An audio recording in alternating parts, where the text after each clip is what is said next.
no one is immune from status. No. Some people are better at manufacturing nonchalance than others. Modern meritocracy, at least according to de Botton, increases our status anxiety precisely because we're told that, hey, anyone can succeed, right? Success generally rests on disarming the very cognitive defense mechanisms designed to protect one's fragile psyche. If you're going to write about writing, fine, but the bar is higher. Having some kind of other job, being a scientist, being, anything, it gives you stuff to write about.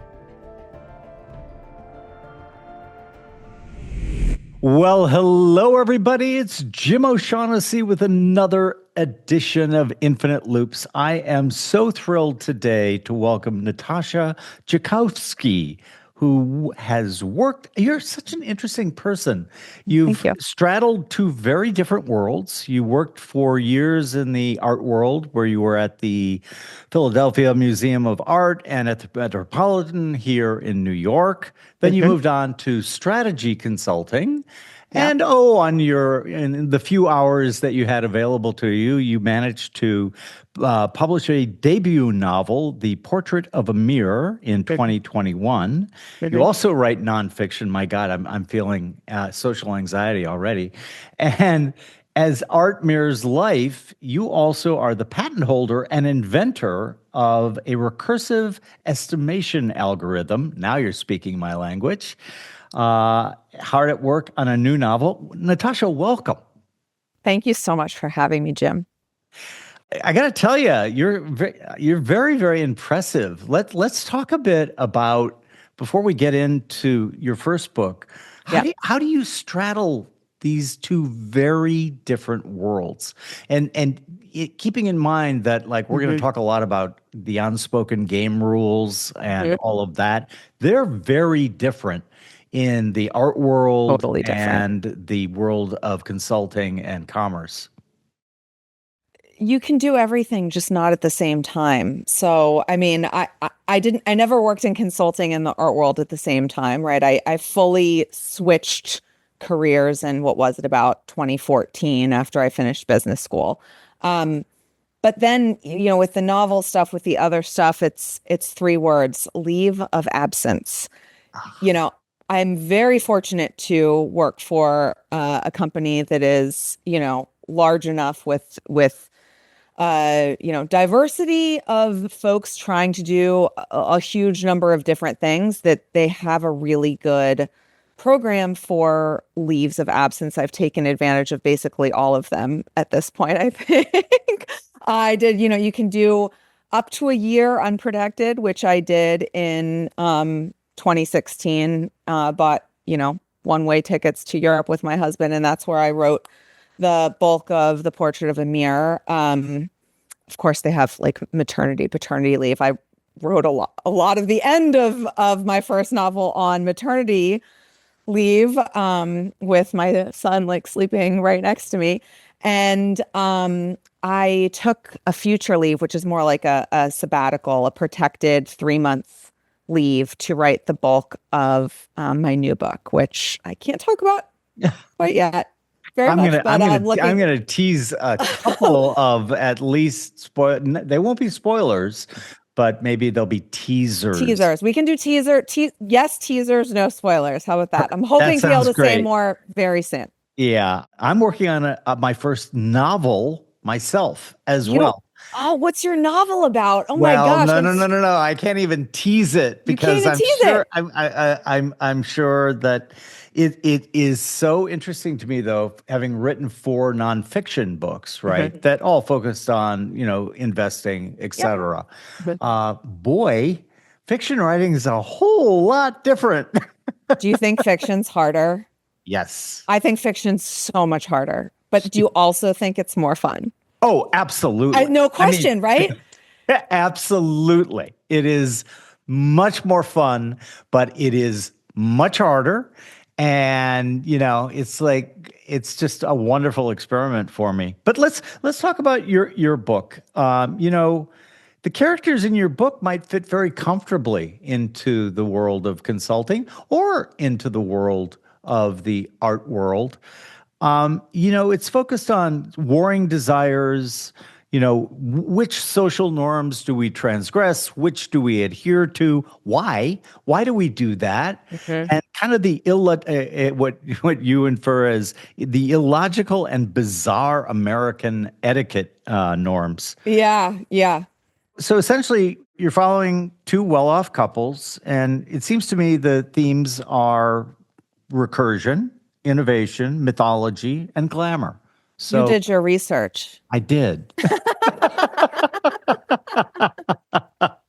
I'm The kind of a themes came research junkie. the themes came first. The novel was admittedly a vehicle for the themes, a vehicle for ideas. And I don't know how familiar you are. I'm guessing a bit because of your relationship with Anna Gott, but I didn't know about Renee Girard yet when I was writing the book, but I had come across many of the same insights incidentally and in literature, and was writing, very much in that tradition of exposing the romantic lie and the imitative nature of desire.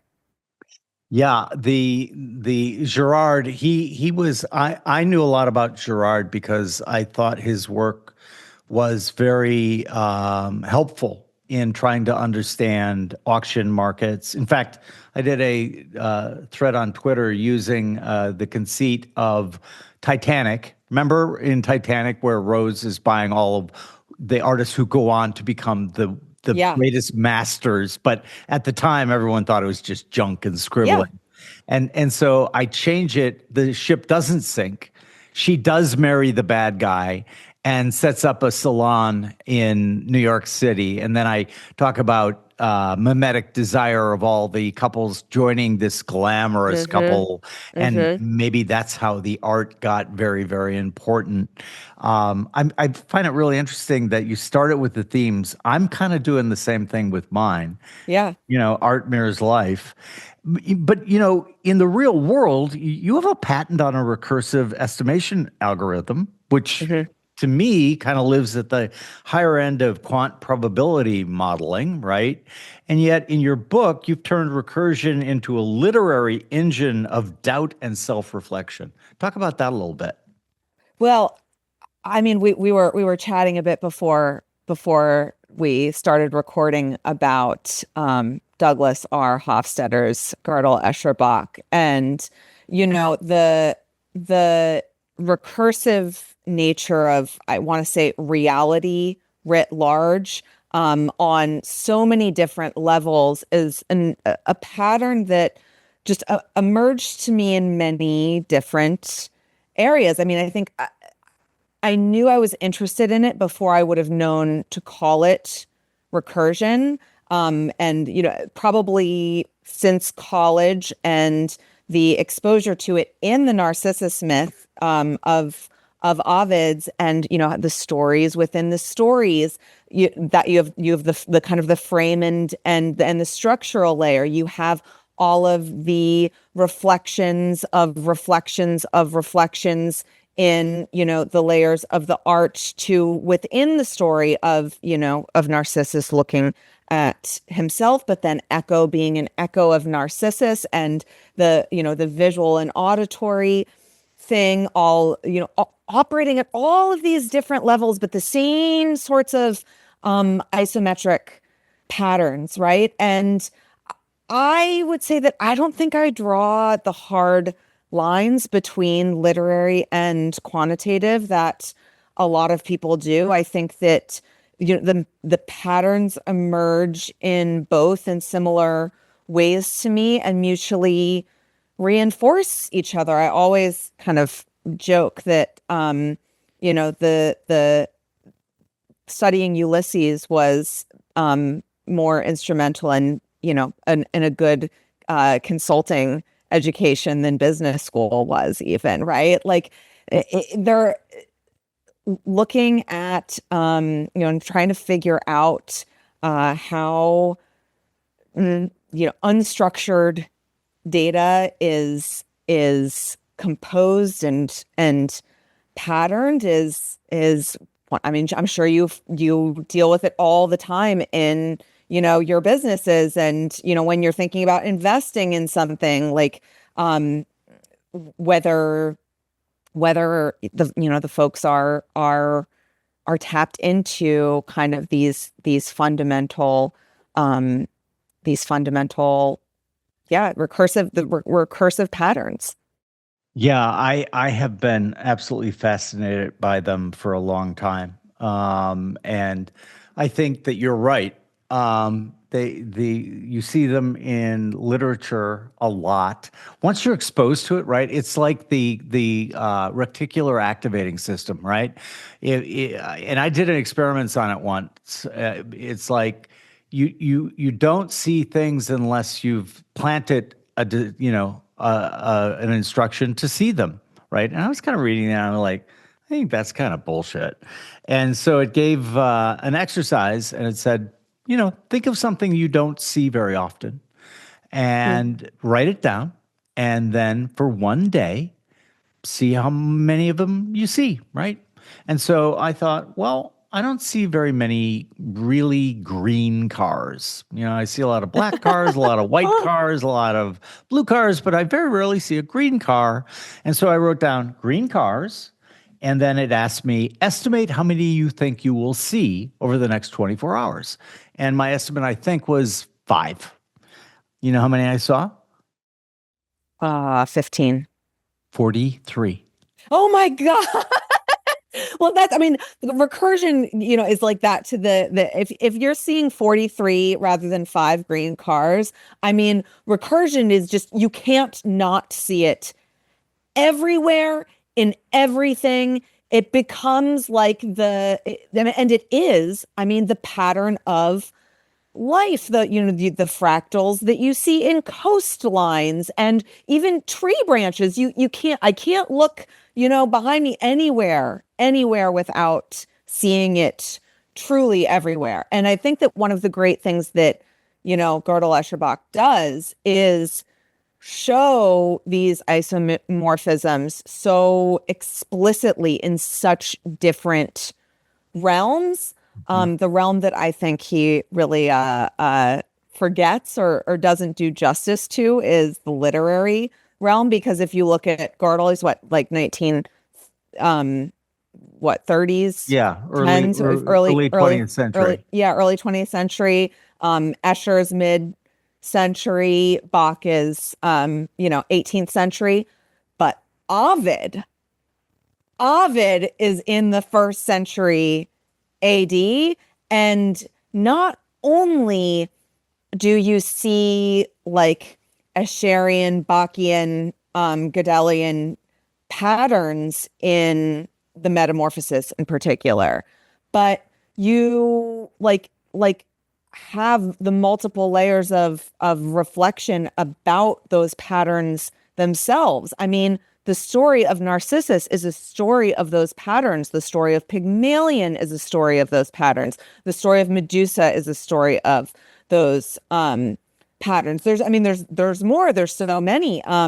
So I think it's a miss. I'm gonna try and pitch a review somewhere. I think to do a meta dialogue style review of Gödel, Escher, Bach, accusing like world historical genius Douglas R. Hofstadter of leaving Ovid out of one of the most brilliant, perfect books of all time. I love that. Way to counter signal, by the way. Excellent. Hey, Hofstetter. Yeah, okay. The book was okay, but dude, you missed all of the literature. What is up with you? It's so funny because, like, Mandelbrot, I'm sure you're a fan of his as well. Big fan, big And, fan. I reread, talk about torturing myself. I reread Gödel Bach about 10 years ago. I read it first when it came out, and I was young. It came out in 79. 79. So I was Mhm. 19, and probably not really well equipped to read Gödel Bach, but I insisted I was going to make my way through it. And before we started recording, we were talking about our both of our experiences of reading it. And I would read a page, make notes, etc. I was very diligent. And then I would turn the page and I would look up and I would think, I don't think I understood a single thing he said on that last page. But honestly, I bet you were as ready to read it as ever. Like, when could you be ready to? I've been thinking about recursion and the related phenomena basically nonstop for over a decade. And this book totally blew my mind. I mean, there's no way to prepare yourself. I actually my line on this is because it was in my house for 20 years because my husband picked it up in college and read it so young that he'd kind of forgotten enough about it not to. I'm like so mad at him that he never told me, you have to read this book. I'm mad at literally everyone that I've ever met who has read this book and didn't like implore me, beg me, like, get down on their knees saying, you have to read this. You're going to be obsessed with it because it's, but I just don't, I think a lot of people bought it. I don't think a lot of people have actually read it. Yeah, no, I agree. I completely agree. It's one of those. I'm a big fan of the Tao Te Ching, and I often do threads on Twitter or whatever about how you can apply it to other aspects. Investing is one theme that I did many threads on, and I always knew I got into this recursive pattern where when somebody would ask me on the timeline of Twitter, which translation should I read, Jim? I knew two things. I knew number one, they were never going to read the book, and number two, they were signaling. Right? It's like, and I mentioned to you, Gödel Bach, like just doing a cover pick of Gödel Bach and putting up, currently reading. Current read. Yeah. I don't think you should be allowed to post this book until you've read it. I agree. I agree. It's kind of like there's I think on literary Twitter back when, there was literary Twitter, there's a whole kind of theme about not being allowed to like read remembrance of things past in public until you were like at least 100 or so pages and that it was just too cringe, too embarrassing. You had to get through like a certain chunk of this in private before you were allowed to read it in I public. will admit that I did not get through Proust's Remembrance of Things Past. I haven't finished it yet either. I tried really hard, but I just didn't get there. I'm on the third book. I'm not going to say that I haven't gotten there. I'm going to say I haven't gotten there yet. And that it is a book that takes a really, really long time to read. I've loved everything that I have read, but you also just need to be kind of in a specific mindset. And it requires, like Gödel Bach, 100% of your attention. And as we all know, it's getting harder and harder to give that, isn't it? But I want to go back to what you said, Jim, about translations and how translation is signaling, because there's actually a scene in The Portrait of Amir where one of the characters signals to another about their high status and erudition by specifically recommending a specific translation of Anna Karenina. So there you go. And you know that they're never going to read it. Of course. But she does because only if you're in love, I think maybe. I think that it's really interesting because so much of your book does cover the status game, for lack of a better. Will Storr picked that beautiful title for his best-selling book. Yeah, it's a good one. And you've written about kind of an arms race in manufactured nonchalance. And I remember when I was preparing for this, that's kind of like one of the ways that I was raised. I was raised, and it was never overtly said to me. It was an No. unwritten game rule, right? But I got it from my parents, I got it from the rest of my family, and that was never make it look hard. Always make it look easy, which I kind of lived by for a big portion of my young life until I was really working very, very hard on setting up a company, et cetera. And I just had this insight like, this is bullshit. Like, this is really hard. Okay. And yet I've got to continually say, yeah, that was nothing. Why do you think that that is such a, a, a unique aspect, I guess we'd call it, of certain classes in America where, it's definitely a class thing? It And absolutely is. right. Yeah. Yeah. Talk to me about that. Give me your thesis on that. Well, I mean, off the cuff, it is utterly ingrained in our elite education system. So, my public school in central Pennsylvania, where I went until eighth grade, there was a certain level of it. It's an upper middle class, academically inclined environment around Penn State, et cetera. And, there was some sense that maybe, you wanted to make it seem like you weren't trying quite as hard.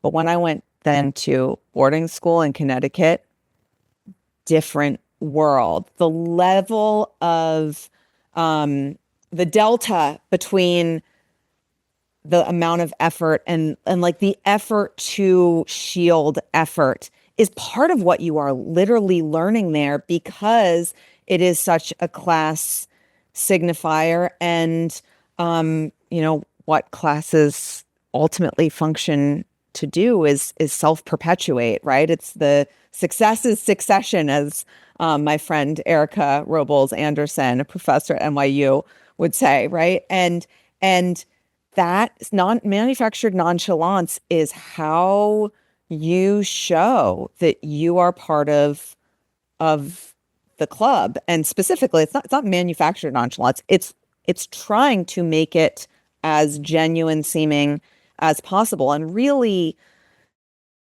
it's very, very hard to it's hard to learn that skill. That kind of ease is a function of being raised in privilege. And it did not come so easy to me, coming from State College, Pennsylvania, as it came to, many of the kids from New York, from Boston, et cetera. And, but that's probably why I worked all the harder for it, right? Well, DeButton writes about status anxiety. I don't know whether you've read my friend Rob Henderson's Luxury Beliefs Yeah, pieces. I'm familiar with and luxury beliefs. and like uh in one view, sort of modern meritocracy increases, at least according to DeButton, increases our status anxiety precisely because we're told that, hey, anyone can succeed, right? Under the merit system, hey, doesn't matter that you went to state school, doesn't matter Yeah. where you come from, you can succeed. And that can cause a lot of anxiety to people who like, wait a minute, I went to, fill in the blank Ivy, the blank prep school. And it seems to me that I guess one of his prescriptions is that, you should try to, as best you can, become of like what Paul. Have you read Paul Fussel's Oh, class? you better believe it. You better Okay. believe it. That, right around the end of college, I think very few books have influenced me more. I thought it was a riot. No, Paul Fussell has influenced my work immensely. I love that book, Oh, and so good. it's kind of a guilty pleasure because he is so caustically funny, but So he funny. just nails it. He he nails totally it from I guess when was it published in the 80s, like 19, yeah, like 40 years 1980. ago. I mean, Yeah. even by the time I was reading it in like the late aughts, it was already outdated in some ways, but it was familiar enough that my favorite part of that book is, the like the living room diagnostic Yes. in the I mean, I die over it because, this is, and a lot of it with, with what's really, really funny about that book is the whole creation of the X class is like Yes. gives him an out, right? It's like a very status conscious thing for him to do to like try and remove himself and, what David Brooks would go on to like glob on in the early aughts around the Bobo The movement, the Bobos. Yep. bourgeois bohemian movement. They're just like very, I want to say, self-consciously in the Thessalian tradition of class books. But the living room thing I thought was hilarious, but it was also very at that point in my life where I gained some social confidence, right? Having gone to boarding school, having gone to university, feeling like I could manufacture nonchalance a little better, right? That to go back and see, oh my gosh, no wonder I could eventually do it. I grew up in an we didn't have very much money, but I grew up in an upper class living room, right? With like, old valuable paintings and lots of books and, all the things, even if it was in the middle of nowhere, Pennsylvania. And, my parents were effectively not wealthy at all, academics and professional class kind of folks. Yeah, and I think that it's just his target, which he skewers brilliantly, but kind of viciously, is Oh, yeah. the middle and middle upper class. And he basically is like, there is where a constant state of anxiety is ever present. Mm-hmm. And like I love the way he sets up the 9 different classes with the top out of sight is what he calls the richest or Yeah. the Yeah. highest class, and then the bottom out of sight, and basically says they're the same. Yeah, they're the same. But what's so funny about I actually don't he is super super hard on the bourgeois strivers, but that actually to me is less impressive than how much he gets away with skewering the lower middle classes and I mean in ways that really I think would be politically incorrect these days and you just basically couldn't do. But I mean, everyone except for the top out of sight, bottom out of sight, he's merciless. And the Oh, X class, he's merciless. You almost can't imagine. It's so funny. You almost can't imagine a book and like it's laugh out loud funny. And there's yeah. a mid 20th century author, Stephen Potter, who wrote a series of books on gamesmanship, on how to Uh-huh. one up the other person. Oh, That, that's that funny. fits really, really nicely with Fusel. Yeah.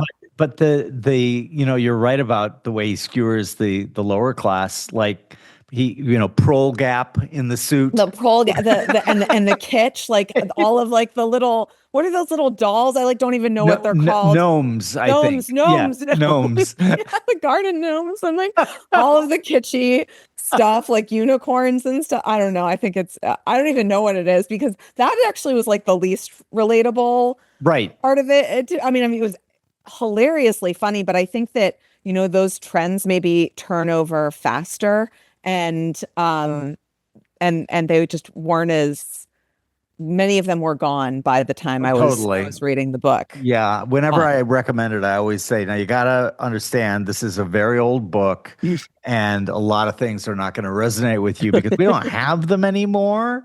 But I also reminded, I don't know whether you've ever seen the comedic movie Arthur with Dudley Moore.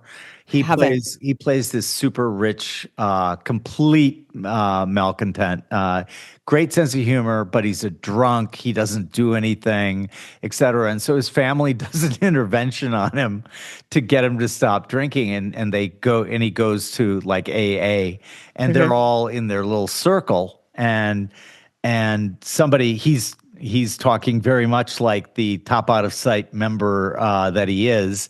And so somebody takes him on and he goes, you're just a drunk, just like all the rest of us. And Morg delivers the line perfectly. He leans back in his chair and he goes, you know what? You're absolutely right. I am just a drunk, just like the rest of you. But unlike the rest of you, I am a drunk who knows exactly where his next drink is coming from.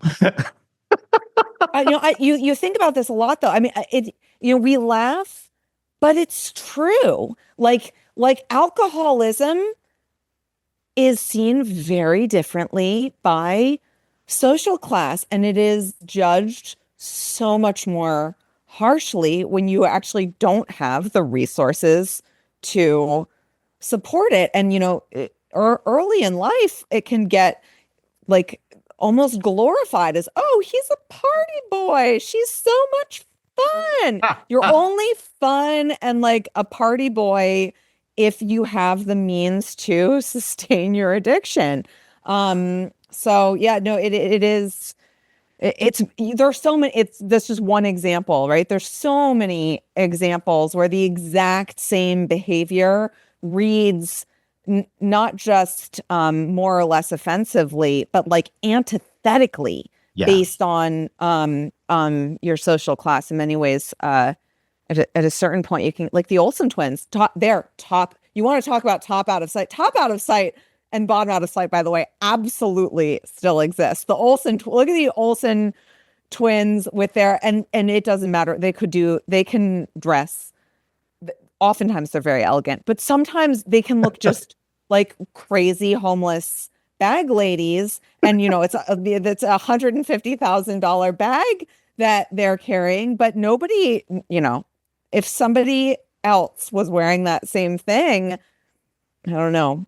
Nobody's going to be putting it on Vogue.com is what I'll say. But that's also interesting to me because we have changed so much from where social status was pretty easy to signal in the physical world, Yeah. right? Like, a bespoke suit, a beautiful watch, a beautiful home, etc. Mhm. But we now live so much of our life through screens, and it doesn't land like. Yeah. In fact, often it lands the opposite, where you get mocked.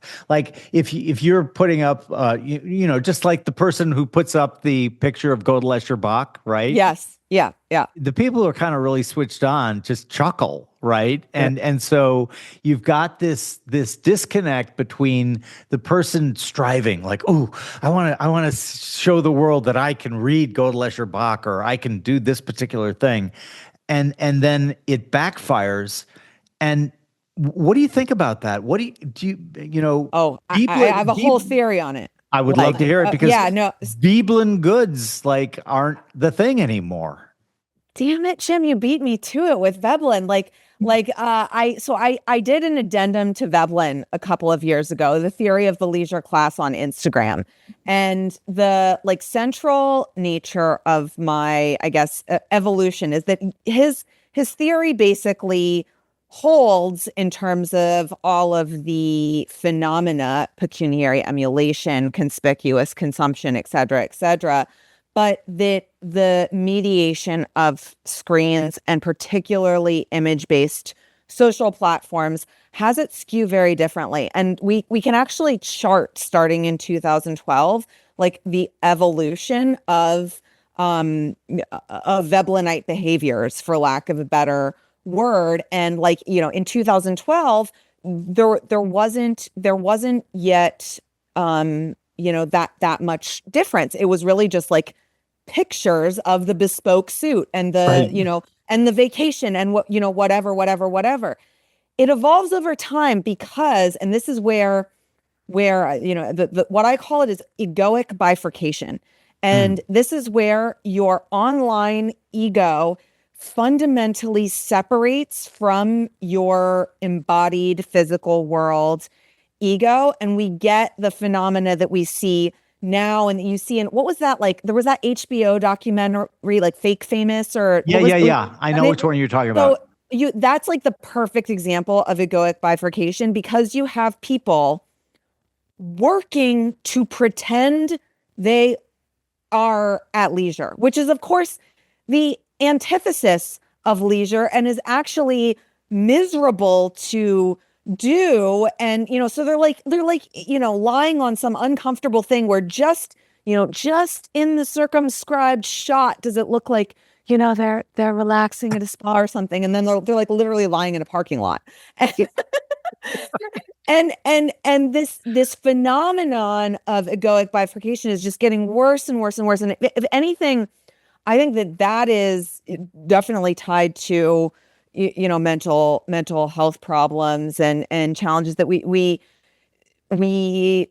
are often solutioning our lives and like the status games we play, all of the de Botton and Will Storr and all of what these guys are saying is true, but it fundamentally changes when you are like optimizing for your digital avatar that doesn't actually exist, and at the expense of your one wild and precious life, for lack of a better word, right? Like, and it's really, really crazy. But we all, I mean, I have had to. I was so addicted to Instagram at one point, like when I was writing portrait.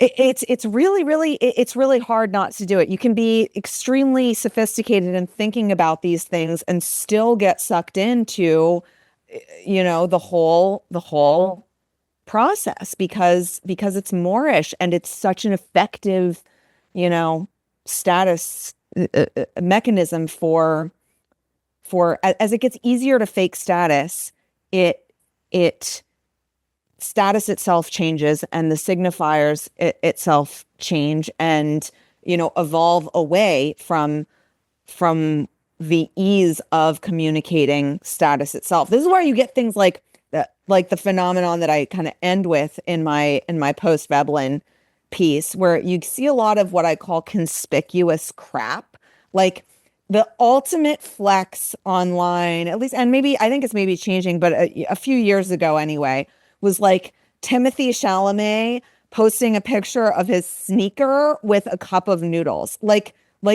honestly, and it gets 3 million likes. 3 million likes. Getting that many likes for something that dumb that is where the status comes from. You're effectively saying, I am so cool that I can do the dumbest shit imaginable. Like actual brain dead kind of stuff.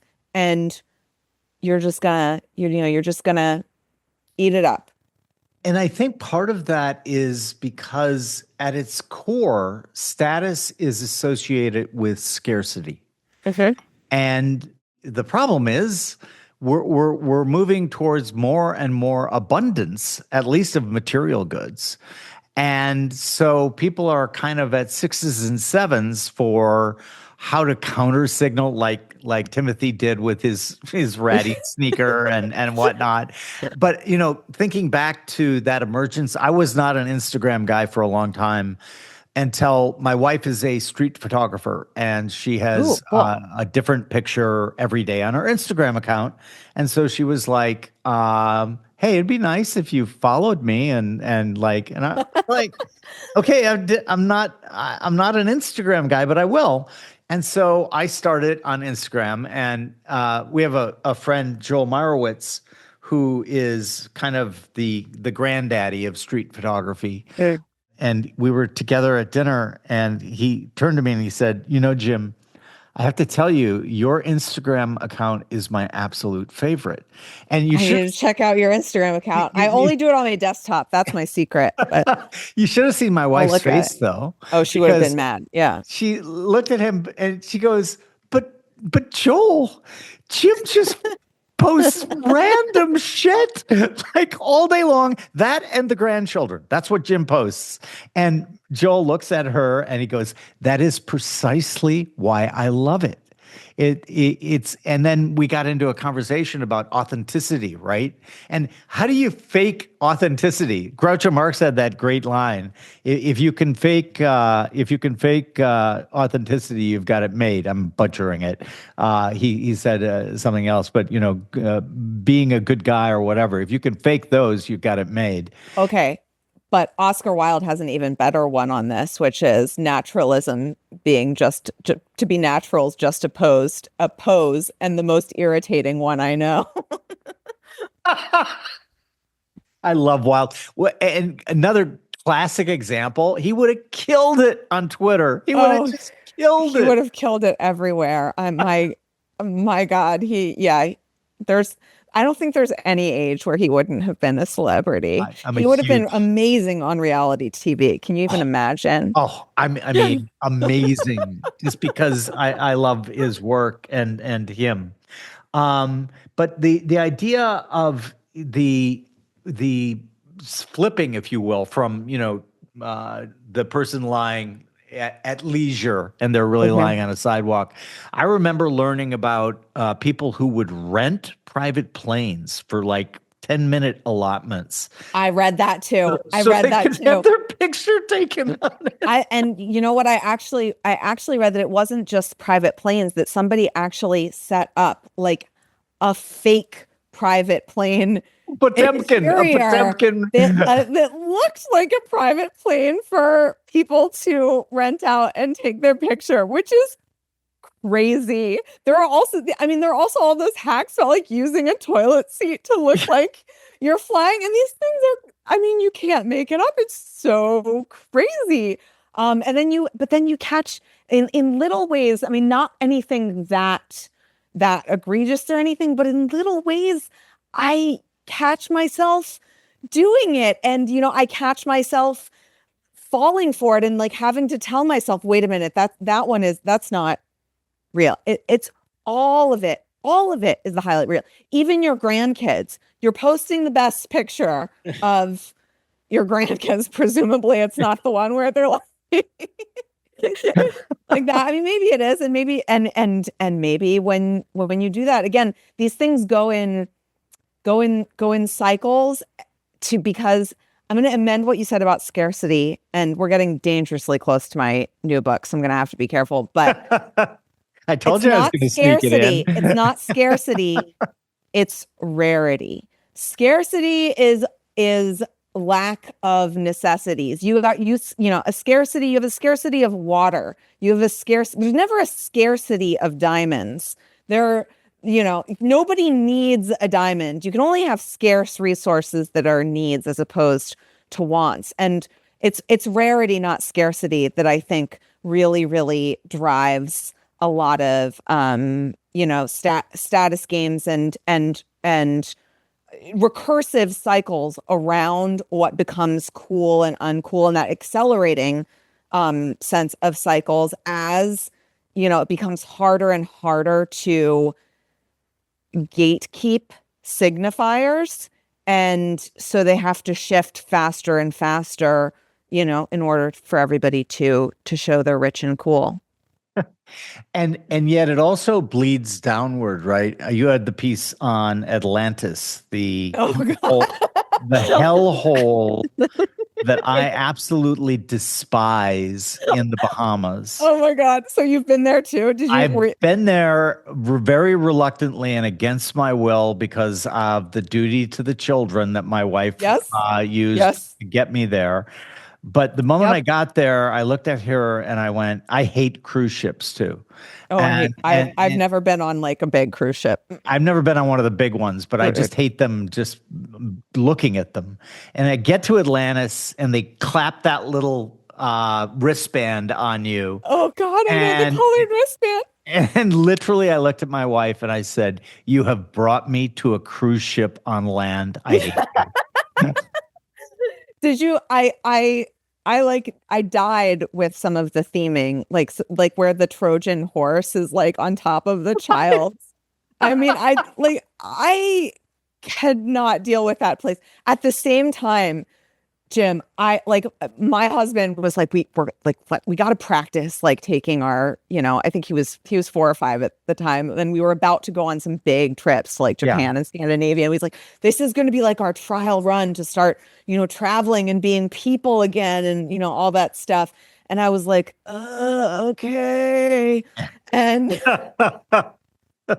but then I negotiated. I was like, if we go to this place, you better book the nicest thing, like the nicest part of it. And then I will admit that when they slapped the wristband on my hand, I was like, at least I have the best wristband. It's like I'm in the least shitty circle of hell. I like your optimistic attitude towards that. But it's kind of like me. And so I decide, my wife is just like, all right, just stop, because like you're not going to ruin this trip. And what I want you to do, Jim, is just take your fucking notebook and sit by a pool and do your anthropological expedition. And that's what I did. You can't though, because, or at least you can only from like 9 to 10:30 a.m. because at 10:30 a.m. even like the adults only pool, what starts? It's like you can't even read at that pool. I was like, I looked at because this is part of what he sold me on. He's like, there's an adults only pool. You'll be able to sit there and read, like, while Dorian's in childcare, and like, that's what I got sold on. And then it was like this, I don't know, third rate Miami club, and I couldn't handle it. It's the same reason that I hate Las Vegas. It's basically just a monument to airsats and Yeah, being false, and like, I've never been there. so I used to have to give a lot of speeches in Las Vegas because when I was in asset management, and they would do big conferences there, and I would always stay at a hotel. In my day, it was the Four Seasons. I think there are other ones now that did not have a casino. But Yeah, then when I was wandering through one of the places where I was speaking, had a huge casino.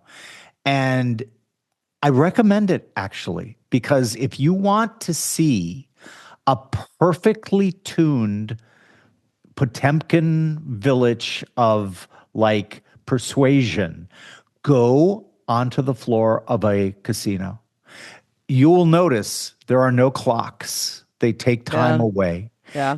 The slot machines close to the entrance are rigged to pay off bigger than the ones inside the casino. So it gives the illusion to people coming in that, oh my God, look at how easy it is to win. And like it could be a master class in trying to persuade people to get them to give you all their money. Yeah. Yeah. I mean, we had to walk through one in Atlantis. They have one in Atlantis. Yes, they do. Well, it wouldn't be Atlantis It if they wouldn't be that didn't. with it. Yeah. Because like we had a friend, my parents had a tiny villa on an out island in the Bahamas on Dude, Abaco. man. And so like nobody went there at all. And our neighbors down there loved that fact. They loved the fact that nobody was there. And then, so the owners of the hotel and complex tried to get cruise ships to come in. And I remember I was like a teenager, but I still remember the conversation. The woman's name was Frankie Corbett, and she was talking with my mom, and she was very irate. And she, because she called, the people who came off the cruise ship were, according to Frankie, package people. And then she turned to my mom and she goes, free drinks ruin everything. Don't get her to sponsor your wedding, man. Like, Right. Well, she was an old school, Yeah. New England type. But I always loved that line because, there's a lot of truth to it, which kind of That's leads what they me. do in the casino too. They ply you with free drinks. As Absolutely. long as you're gambling, you get to drink however much you want. Yeah. Yeah. And of course, it also has a very definable objective. Yeah. Get you drunk because you're going to Yeah. play any of those games much less well when you're drunk than when you are concentrating and sober, And for longer. and for a lot longer. Let's shift gears to Okay.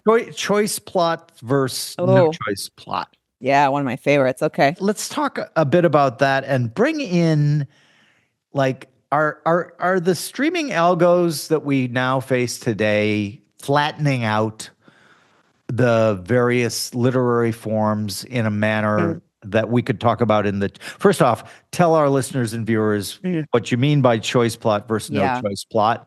And then we'll talk about the effect of the algos. Are they maybe turning the modern world into a no choice plot? Uh, yeah. I mean, at least behind the scenes, I think that there's a lot of evidence that they are. But first, to start, what I mean by the choice plot and no choice plot. So, a couple of years ago now, Segal had a great piece in the New Yorker against the trauma plot, and she, talks about the trauma plot versus the marriage plot. And this piece had me thinking for a long time, and thinking, even more broadly, because honestly, what it was Toni Morrison. I could not wrap my head around why I loved her books and why Beloved was one of my favorite books. And versus the general trend and how much I don't like, trauma literature and prefer, marriage plot literature. And it's just Morrison seemed to be such an exception. There's so much trauma in her books, and yet they are amazing. And what I sort of realize is most that when I think about what I really like versus don't like in novels, it's not just about, like, is their marriage structurally or is their trauma structurally. It's a slightly broader category around the level of agency that the characters have as they move through the world of the novel. So, most marriage plot novels are choice plot novels, and most trauma plot novels are no choice plot novels. But, not all. There's exceptions. And as I was looking for a framework that, better aligned with my own literary tastes, it couldn't just be sentence level, because I'll take my least favorite book ever, A Little Life. Very good on the sentence level, and yet I think it's just like a steaming pile of garbage. And it comes down to not that it's traumatic so much as that just no one makes any choices. This poor character is just like brutally, pedophilically raped over and over and over again. And that's like the whole novel. And, it's the problem with the no choice plot isn't that it's traumatic per se. It's that without choice, it's boring. Yep. And because choices are interesting, if you have no agency, where does the tension come from? So that's really what I landed on. Of course, I need like strong sentence level writing to enjoy a book too, but it's a necessary condition, not a sufficient one. And yeah, I fundamentally gravitate toward novels where the characters have some sort of agency. I'll talk about like Beloved again, because you may look at that as like, what do you mean? There's so much out of our control.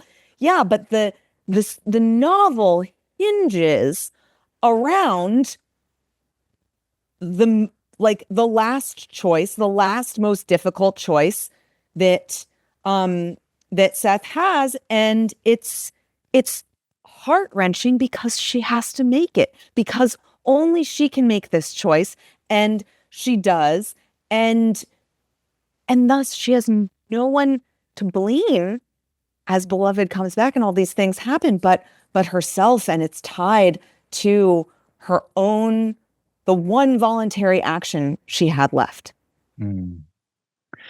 I agree entirely on the idea of agency being interesting, right? I long ago kind of took the idea that I'm just going to decide once and for all that I am responsible for everything that happens to me. The ridiculous idea, because I'm not. Yeah. But it really helped me because it stopped me from ever blaming other people, right? Like when something goes wrong, the tendency to want to push it off and say it's somebody else's fault is just almost overwhelming. And so I just decided I am going to act as if I am responsible for everything that happens to me, good and bad. And it really offers you, actually, oddly, a much broader menu of options, because you're like, okay, if I'm responsible, I've got to really think this out. I've got to really learn from all these screw ups and mistakes and everything else. But the idea of agency and being much just more interesting, right? It's like if you're reading something where there are no choices and it's just this horrible I mean, it's kind of like Kafka's Metamorphosis, right? Like, well, that's to me that's probably like the least bad. Right. Right. This is actually a very elegant story. It's a beautiful book.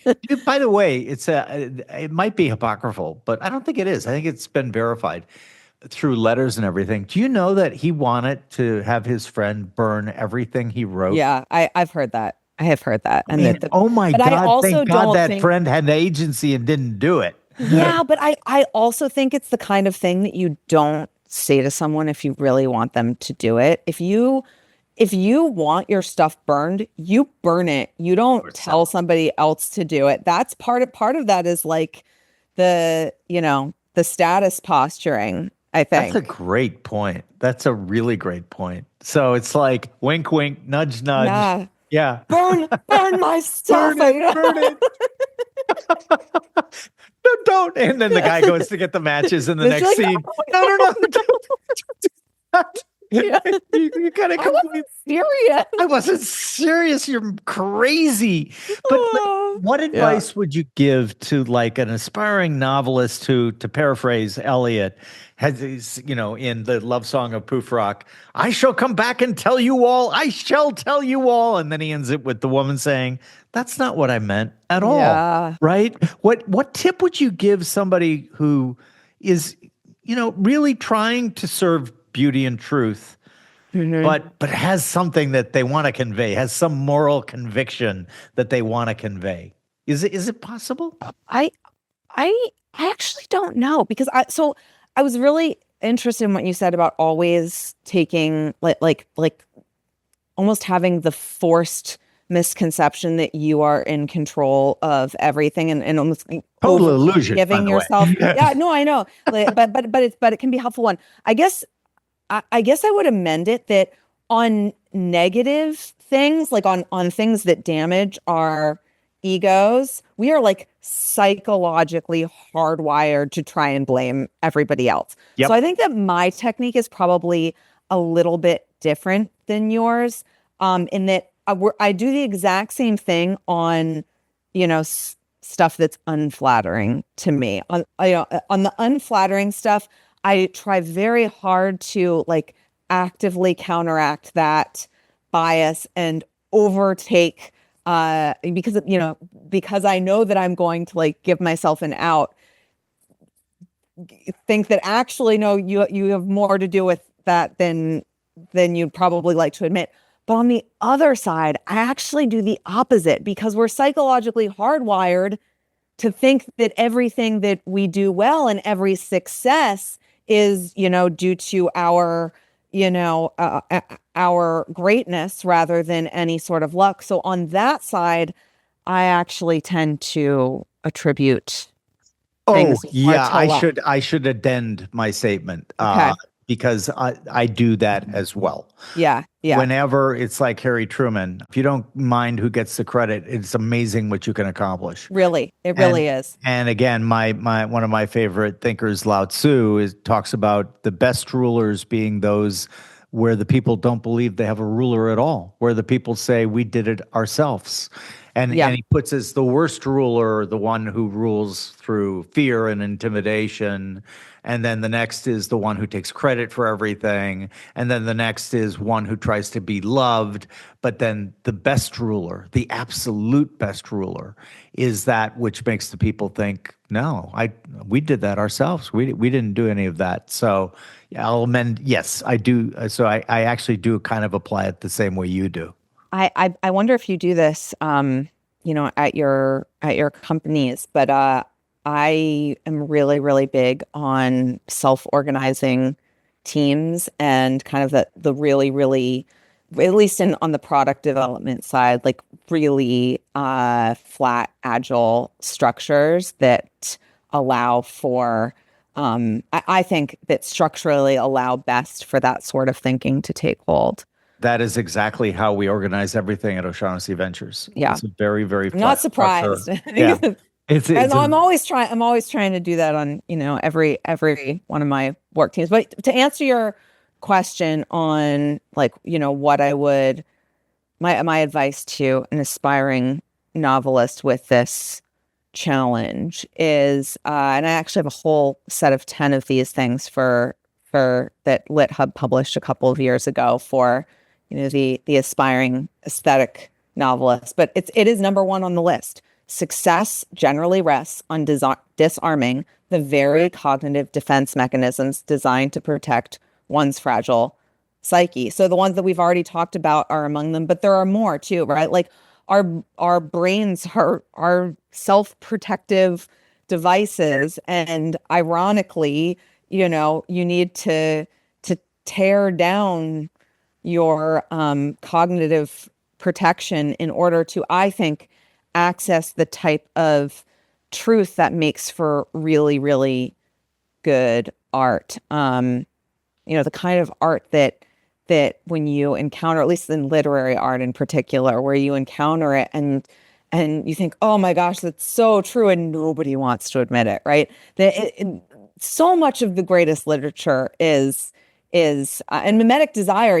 All of the Girard's insights would count among these things that we just don't like to admit are in existence. It's a huge amount of our problems, to go back to the um, arms race type stuff, right? We so many of our problems are based on the fact that we can't even admit as people that we care about positionality and positional status more than absolute benefit. Mhm. And so when we're, trying to solve systemic problems like how to do taxation or, like big, naughty, hard things, we can't even frame the problem correctly because we're unwilling to admit basic things about how our own brains work. Could not, I mean, that is beautifully put, and I completely concur. It is one of the biggest challenges that I faced it personally. Like I always believed that I had escaped the status hierarchy and that I was not signaling. And then I got to know Will Storr and I read all of his books, and I got to know Rob and I read all of his writings. And then I Yeah. thought to myself, oh shit, I'm signaling all the All time. the time. All the time. I was fascinated, by the way. I think it was Alex Danko you were talking to about the like the whole not name dropping Harvard game, right? Like that is deeply, deeply related to that. And the number of recursive layers that get between this, because, you get into this system where your defense mechanisms are like on top of defense mechanisms are on top of defense mechanisms. So it's like, I don't want to signal that I went to Harvard, but I want to signal that I went to Harvard. But I don't want to use the word, but you're right. So that in and of itself is this, is this loop of self deception around what even somebody is doing. But you have to admit, like, oh, I want to say that I want the other person to know that I went to Harvard because it is high status and status is important to me. And status, like anything that is so basic, it's really not that embarrassing because no one is immune from status. No. Some people are better at manufacturing nonchalance than others. I have a line in Portrait about like one of the characters, almost passing the Turing test, like the most impressive aspect of her algorithm being like the inability to see that the algorithm was there. Yeah. Some people are really, really good at hiding it. Sometimes it comes close to crossing into second nature, but it's always an almost. Everyone is interested in status. Yeah. We're social creatures.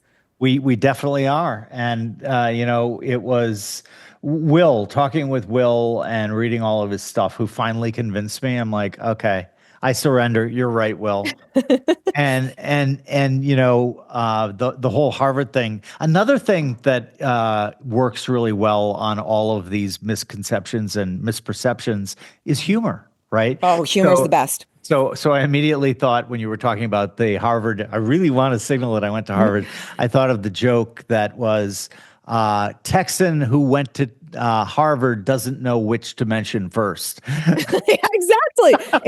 And this goes to the fact of, why Paul Fussell, we don't mind, we can take it when there's humor in it. It makes it so much more palatable. Now, better yet, if it's both humorous and there is, let's say, an obscuring layer that allows us to still like keep our own ego out of it. So, my friend Luke Burgess has this great example of Seinfeld, that the reason Seinfeld is so popular is because they're taking advantage of all of like the underlying natures and mechanics of mimetic desire, but they're doing so in such a way that you're laughing at rather than with them, and you yourself can have the satisfaction of saying, oh, how silly.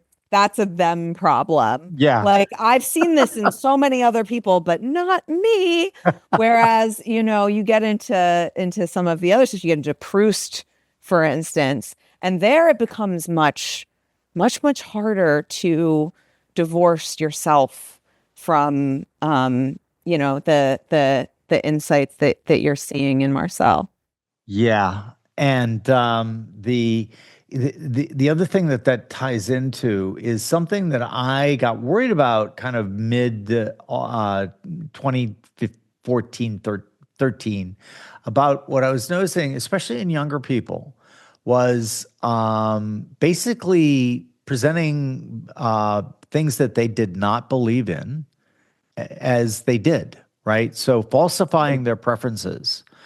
And falsifying their preferences because they were worried that if they were honest about their true preference, revealed preference, right, that they would be in some way excommunicated from the group.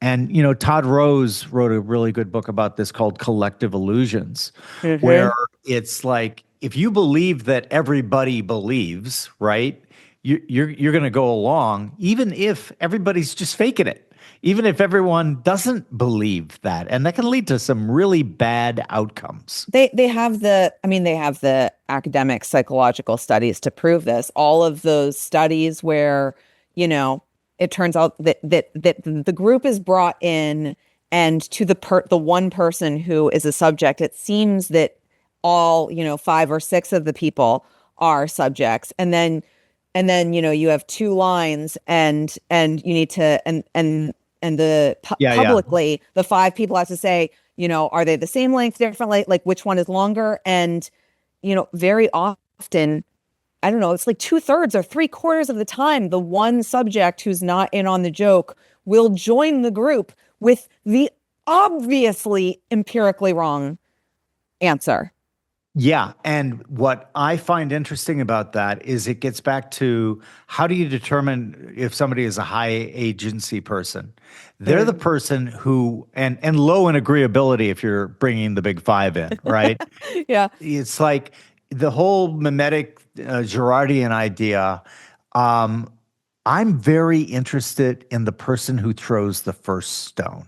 That's the Mm. person I want to figure out because like they are the one that allow the all of the other stone throwers to let them have it. Oh, But yeah. we mostly copy.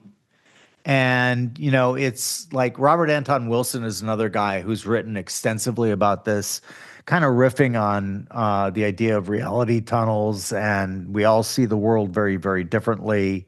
And then he gets into game rules, that unspoken thing, right? That Mhm. we all know they're there, but different people play that game better, right? Basically, the person who like has no fluency in being able to infer what the game rules are is gonna like appear pretty stupid to the people around them. Yeah. And yet he gives examples like in driving, right? That's an easy one.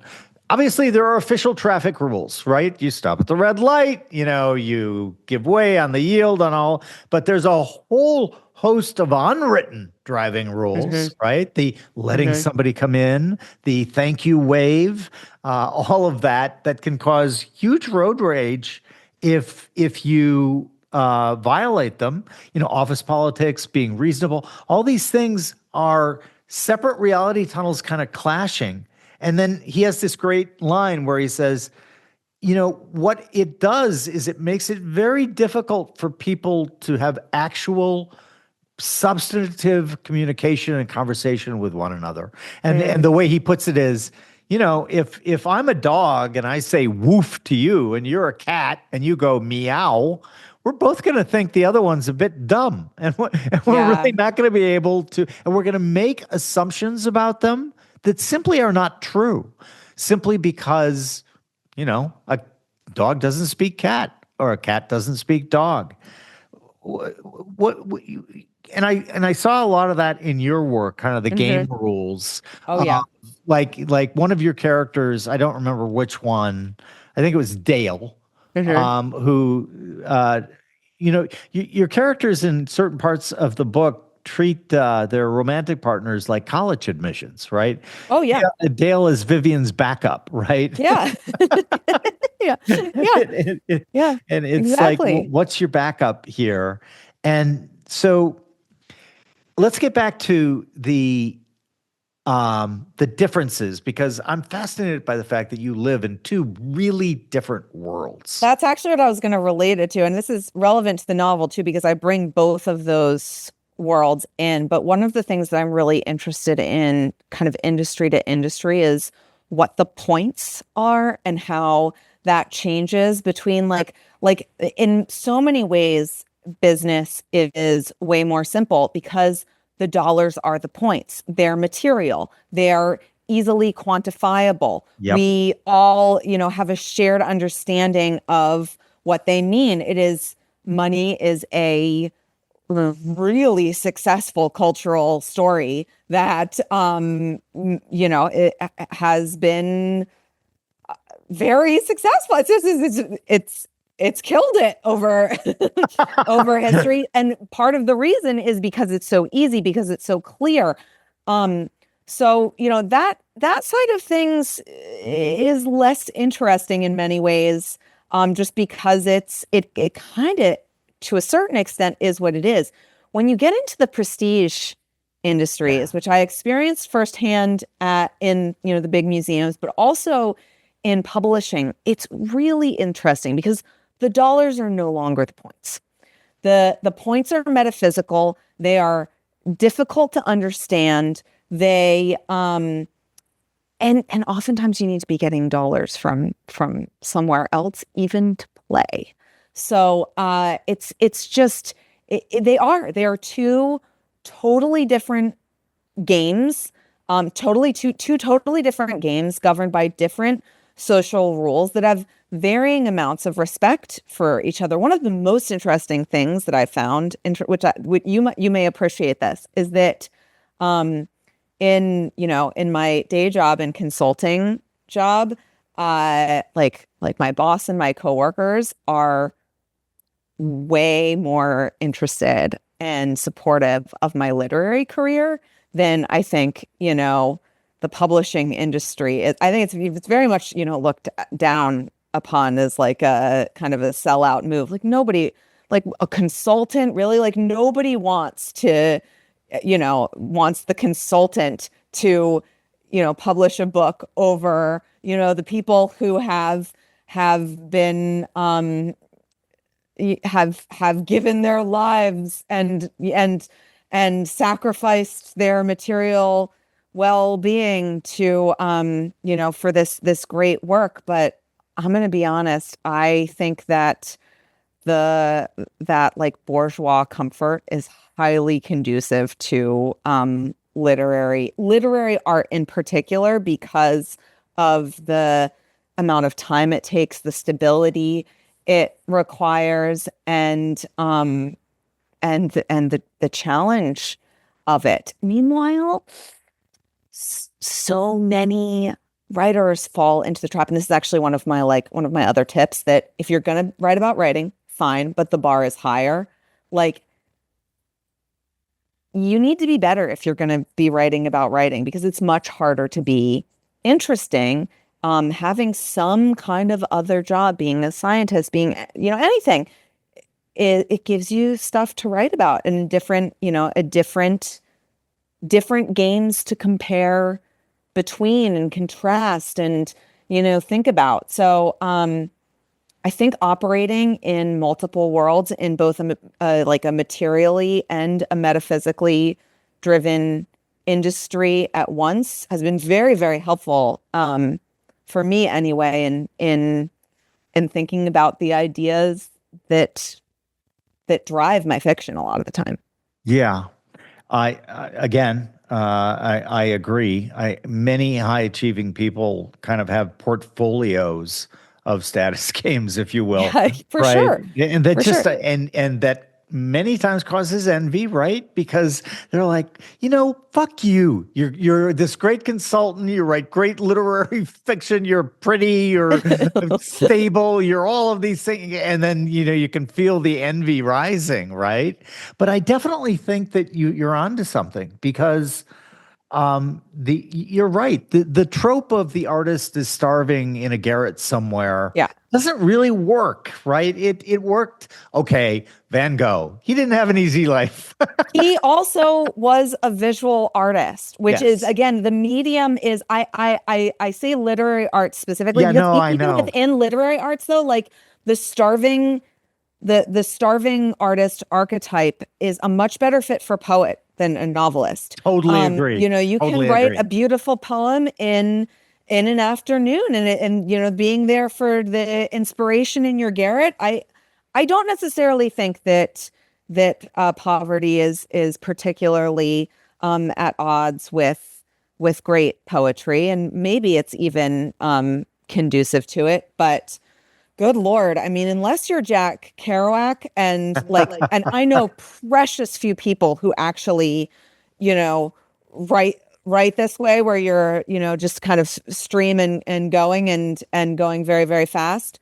Um, the stability is part of it. I mean, I can speak at least for myself. Like, when I am able to work full time, when I'm on one of my leaves of absence that I so wonderfully get to take, it's just so much easier to, when you have those kind of big chunks of time, the leisure, it's conducive to working. I think a lot of, I can't remember what's his name, Cal Newport, the slow productivity Yeah, kind yeah. of mindset. Jane Austen's his first example in that book. And it's like a total it's totally apocryphal that, she was like scribbling in between her social obligations. No, she had this like these set periods of like massive amounts of leisure, and she crushed it during those times, and then often went years. Like she had a really difficult period where she, in Bath, and she was like barely writing at all, but she was living there. And being a writer is, and I'm sure you've seen this too, like with all of the hats that you wear as an investor and as an author, etc. Like you're not necessarily writing all the time. Like, I mean, how many years have you written your four books? I mean, I would imagine that you weren't always in the act of writing one. Even I haven't, even in my last two books, right? Like 80% of my most recent novel was written in my 3-month leave of absence, where I was spending 14 hours a day on it. Hmm. Yeah, no, the luxury of having time to concentrate, time to really do deeper work is, at least in my experience, this might not be true for others, but in my experience, it was necessary. Yeah. Because literally you had to be able to do that. And because I had, in most instances, my own companies that I'd founded, I could say, yeah, Jim, you can take that 90 Yeah. days off. But it is really something that has to be there. And I'm very fascinated by the pretense, right? That these various social systems that collide with one another, they have different pretenses, right? Like in the literary one, there's a lot of, kind of like, how dare you? You can't have a best-selling book. You're a money manager. You can't do that. And yet over in the world of asset management, they're like, huh, maybe I should write a book too. Yeah. Yeah, I think that part of it is, it goes to rarity too, though, right? Because like as lofty as we tend to think of, asset management or, high-end consulting or investment banking as being, it is infinitely easier to get one of those jobs than to publish a novel. Like it's not in the same realm of, they're just not that rare versus, they're rare in a certain sense. I mean, it's still not easy, but it's not that hard. Like most people, if you like really, really want to be a management consultant and you are willing to put in the effort and like go, listen to Victor Cheng for 100 hours before your case interviews, like most people could probably do it. I think the vast majority of people could work their whole lives and never write a good book. Oh, totally. I couldn't agree more. It's much. I love. I'm going to steal that from you. I love the rarity. That's a better way to look at it than scarcity. As I'm thinking about it, much better actually. So thank you for that. I will Oh, definitely steal that from you. Before we go though, I'm just going to touch, because okay. we don't want to. We'll just give teasers, not spoilers. Your new book is about probability, basketball, and narrative illusion. Mhm. Tease it a little bit for what people can Yeah. look forward to. Um, it is another, well, my first book was a modern reinterpretation of the myth of Narcissus. The Hmm. new one is a modern reinterpretation of two myths. It is the story of a modern Icarus as narrated by a modern Cassandra. And so Oh wow, I love that. the I love that. yeah, I was really, really tickled by the idea of, I never thought I would write a first person novel, to be honest. I'm very of the Austenian tradition. She's the voice in my head. Like the Right. reason I wanted to be an author, et cetera, et cetera. And my first book was very much in kind of her like 19th century third person. But no, I was really tickled by the idea of an omniscient first person narrator. I thought it was funny, and so I had an idea for a Cassandra novel, and I had an idea for an Icarus novel, and as happened to me with Portrait too, when I really realized I really have an idea is when I realized that those two novels were actually one novel, and that Cassandra needed to tell the story of Icarus. But I think all three of the myths that I've been, really, really drawn to, are to the level of wanting to like put a whole book around, just hold up in our modern world so well. I mean, you talk about like algorithmic determinism, for instance, and you know, there's a lot of Cassandras running around saying this stuff. Like, it kind of doesn't some of that stuff make everyone feel a little bit like Cassandra? I feel like Cassandra all the time with that stuff. And Icarus flying too close to the sun, and just our world's obsession with fame and flight and status, highness, high, medium, lowness, and yeah, and of course, I mean, Narcissus is probably the most. I went for that one first for obvious Yeah. reasons. I think. I mean, like you start looking for you talk about seeing something everywhere when you start looking for it. Count how many times something reminds you of the myth of Narcissus during the day, like in a single scroll through the social media platform of your choice. Like it's all Narcissus. Yeah, yeah, and And it's all Echo. yeah, it's all Echo. And on Twitter, there's that handle VCs congratulating themselves.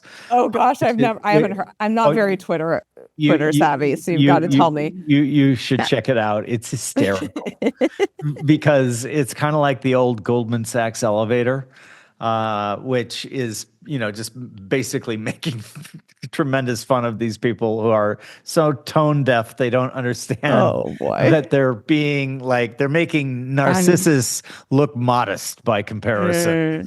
I have to think that you must, to a certain extent, and I'm curious if I can ask you this, if you feel that you have a competitive advantage as a VC in the way you've expanded beyond that role with this podcast, with Infinite Books, where you're, just often talking to, like you talked to my friend Julia Sonvend about charm, right? Things way outside of, necessarily what somebody reading your Wikipedia article would think of as your core interests, right? Yeah, Do you think that has given you, because I do in terms of like the novelist consulting thing, I'm curious if you think all of your other endeavors make you better as a VC too. I think that's probably true, but my origins were really in public stock management. Yeah. So VC, I didn't really start doing private investing until about 2006. But definitely it has very much influenced the type of venture investing we do. So for example, we love what they call pre-seed and seed. That's when things are just getting started. Okay. And we love that because it's not as crowded as sort of Series A and Series B. We're not playing in the my brand is better than your brand, which happens a lot with the marquee, sort of Series A, Series B, and we're just crazier, and the ability to glean insights from our other verticals like films, books, social media, YouTube, Substacks, etc. Very, very helpful. Yeah. Yeah.